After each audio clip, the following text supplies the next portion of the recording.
दोस्तों, हिंदी मिरर में मैं आपका फिर से स्वागत करती हूं। दोस्तों, आज हम सूरदास जी के बारे में चर्चा करेंगे। आप वीडियो को अंत तक ज़रूर देखना, तभी आपको पूरा विषय समझ में आएगा। वीडियो अगर आपको पसंद आई तो अंत में इसको सब्सक्राइब और लाइक एंड शेयर करना ना भूलें। चलिए चलते हैं विषय की ओर। चलिए दोस्तों, चलते हैं विषय की ओर। हमने सबसे पहले इसमें सगुण भक्ति को लिया है कि सगुण भक्ति है क्या, जिसमें सूरदास जी आते हैं। सगुण भक्ति का अर्थ है आराध्य के रूप, गुण, आकार की कल्पना अपने भावानुरूप कर उसे अपने बीच व्याप्त देखना। सगुण भक्ति में ब्रह्मा के अवतार रूप की प्रतिष्ठा है और अवतारवाद पुराणों के साथ प्रचार में आया।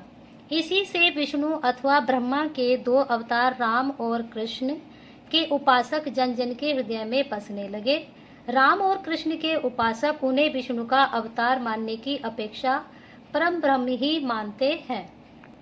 तो दोस्तों, हमने समझा सगुण भक्ति क्या है। सगुण भक्ति का अर्थ है आराध्य के रूप, आकार की कल्पना अपने भावानुरूप कर उसे अपने बीच देखना। यह सगुण भक्ति के अवतार रूप की प्रतिष्ठा है और इन्होंने राम और कृष्ण के उपासक थे। उन्होंने विष्णु का अवतार मानने की अपेक्षा इसको परम ब्रह्म ही माना। चलिए अब आगे चलते हैं।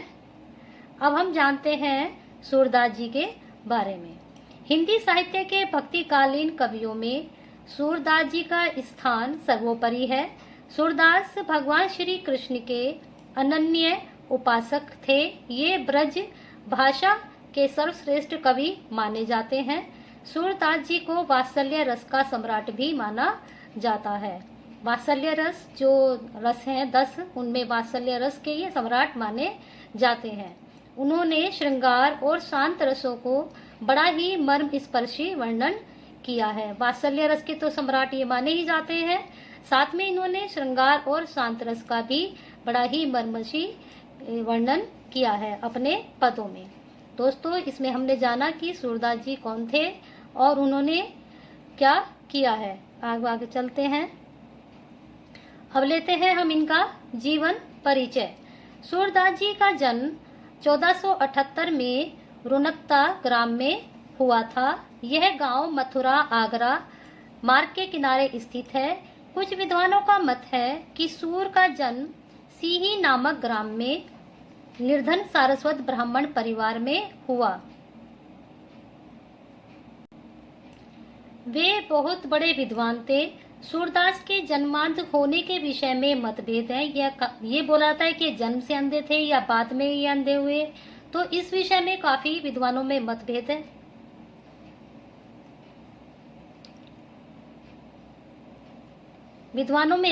है। वे जन्मांध थे या बाद में अंधे हुए, इस विषय को लेकर काफी विवाद है। प्रारंभ में सूरदास आगरा के समीप गौघाट पर रहते थे और वहीं पर उनकी भेंट वल्लभाचार्य से हुई, जो इनके गुरु थे। वे उनके शिष्य बन गए। 84 वैष्णव की वार्ता में के वर्णन के अनुसार उनका जन्म रुनकता अथवा रेणु के क्षेत्र में हुआ था। भाव प्रकाश में सूर का जन्म स्थान सीही नामक ग्राम बताया गया है। तो इस तरह से हमने जाना कि रुनकता में बताया गया इनका जन्म स्थान और सीही नामक ग्राम में भी बताया गया है। परंतु रामचंद्र शुक्ल के अनुसार सूरदास का जन्म 1478 और मृत्यु संवत 1583 ईस्वी के आसपास मानी जाती है। तो दोस्तों, इसमें हमने जाना कि उनका जन्म कब हुआ और उनके जन्म को लेकर जो स्थान है उसमें मतभेद है। साथ में ही जन्मांध के बारे में भी विद्वानों में मतभेद है कि ये बाद में हुए या फिर बचपन से ही थे और वल्लभाचार्य इनके गुरु थे और यह वहां पर आकर इनके शिष्य बन गए थे गौघाट पर आकर। अब आगे चलते हैं। अब लेते हैं हम सूरदास जी का साहित्यिक परिचय। सूरदास जी की 3 प्रसिद्ध रचनाएं हैं, सूरसागर, सूरसरावली और साहित्य लहरी। साहित्य लहरी के एक पद में सूर ने यह स्वीकार खुद ही किया है कि वे पृथ्वीराज रासों के रचयिता चंद्रवरदाई के वंशज थे। इस कुल में हरिचंद के 7 पुत्रों में सबसे छोटे सूरज दास या सूरदास थे। यानी कि जो हरिचंद के 7 पुत्र थे, जो पृथ्वीराज रासों के चंद्रवरदाई के वंशज भी थे, उनके 7 पुत्रों में सबसे छोटे सूरदास जी थे। पहले नाम इनका सूरजदास भी बताया जाता है। सूरदास जी के ही अंदर एक विशाल काव्यात्मक आत्मा थी, बचपन से ही थी। श्री कृष्ण के भक्ति को ही इन्होंने अपनी काव्य साहित्य का मुख्य विषय बनाया। इसी कारण यह सगुण कृष्ण भक्ति काव्य धारा के प्रतिनिधि के कवि के रूप में भी जाने जाते हैं या प्रतिनिधि कवि भी कहलाते हैं। महाकवि सूरदास जी ने अपनी जीवन काल में लगभग 1.25 लाख से ज्यादा पदों की रचना की। इनकी रचनाएं काशी नागरी प्रचारणी सभा के संग्रहालय में सुरक्षित रखी गई हैं। तो इसमें हमने समझा कि सूरदास जी का जो साहित्यिक परिचय है, इनकी 3 रचनाएं प्रमुख हैं। साहित्य लहरी में उन्होंने खुद ही स्वीकार किया है कि ये पृथ्वीराज रासो जो चंद्रबरदाई ने लिखा है उस वंशज के इनके पिता थे और उनमें सबसे छोटे पुत्र ये थे। 7 पुत्रों में सूरदास जी के अंदर काव्यात्मक आत्मा पहले से ही थी और इन्होंने कृष्ण की भक्ति की, उसमें ये प्रतिनिधि भी कहलाया उस धारा के। महाकवि सूरदास जी ने 1.25 लाख से अधिक पदों की रचना की, जो आज भी काशी नागरी प्रचारणी सभा के संग्रहालय में है। चलिए अब आगे चलते हैं। अब हम लेते हैं मुख्य रचनाएं जो उन्होंने लिखी हैं। इसमें सबसे पहले हम लेंगे सूरसागर को। यह सूरदास जी की इकलौती प्रमाणिक रचना है और यह रचना श्री भागवत गीता से संबंधित है। इसमें श्री कृष्ण भगवान की बाल लीला और उनके बाल्यकाल के संवादों का बड़ा ही सुंदर चित्रण किया गया है। सूरसागर का उपजीव्य ग्रंथ का मतलब है कि आधार ग्रंथ, जिस आधार को लेकर इन्होंने इसको रचा, यह श्री मद् भागवत पुराण है। सूरसागर में 12 स्कंद हैं। कहा जाता है कि इसमें 1.25 लाख पद थे, किंतु अब लगभग 6000 पद ही उपलब्ध हैं। भागवत के 10वें स्कंद की कृष्ण लीला ही सूरसागर का विषय है। तो सूरसागर क्या है? सूरसागर जो है श्री भागवत गीता से संबंधित है। इसमें श्री कृष्ण भगवान के जो बचपन के बाल्यकाल की जो लीलाएं हैं उनका सुंदर चित्रण किया गया है और इसका आधार ग्रंथ जो है श्री मद् भागवत पुराण है। इसमें 12 स्कंद हैं और 1.25 लाख पद थे, लेकिन आज जो है वो सिर्फ 6000 ही हमें प्राप्त होते हैं। चलिए अब अगली रचना पर चलते हैं। अब लेते हैं हम सूर सरावली।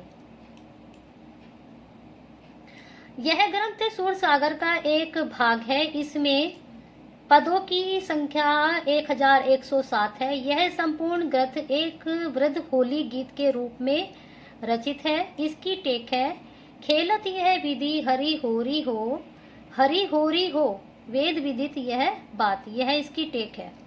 इसका रचना काल संवत 1602 निश्चित किया गया है,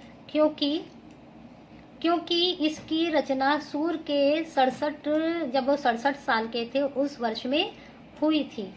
तो सूरसागर क्या है? सूरसागर ग्रंथ जो है वह एक सूर सरावली जो है वो सूरसागर का ही भाग है। इसमें पदों की संख्या 1107 है और इसमें वृद्ध होली के गीत रूप में ये रचित है और इसमें टेक दी गई है, खेलत या विधि हरि होरी हो वेद विदित यह बात। और इसका रचना काल 1602 निश्चित किया गया है। अब आते हैं हम साहित्य लहरी पर। यह ग्रंथ लगभग 118 पदों का समन्वय है, यानी कि जो इसमें 118 पद लिए गए हैं उनका इसमें जोड़ है।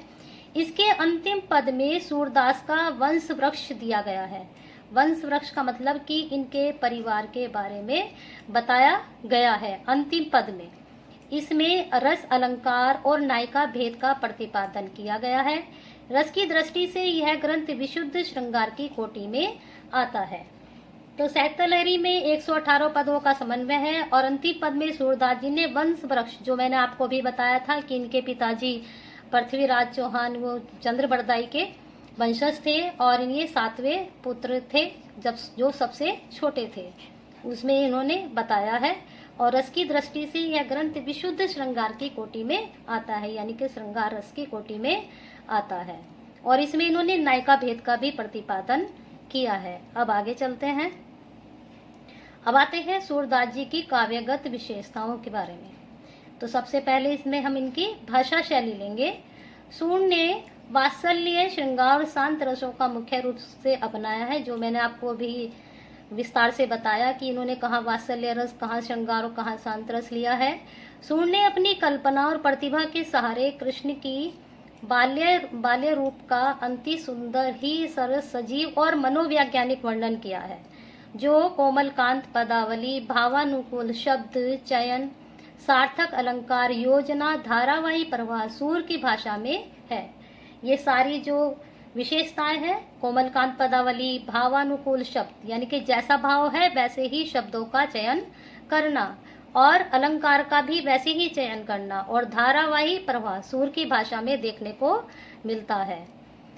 उसे देखकर यही कहना पड़ता है कि सूर ने ही सर्वप्रथम ब्रज भाषा को साहित्यिक रूप दिया, यानी कि जो ब्रज भाषा इन्होंने अपने काव्य में की थी उसको इन्होंने ही साहित्यिक रूप दिया है। सूर ने विनय के पद भी रचे, जिसमें उनकी दास्य भावना क्या होती है? दास के रूप में किसी को मानना तुलसीदास से भी आगे बढ़ जाती है। तुलसीदास जी का जो भक्ति भाव है वह दास्य भाव है, लेकिन उनकी जो सूरदास जी की भावना है वह तुलसीदास से भी आगे बढ़ जाती है जब वो विनय के पद रचते हैं।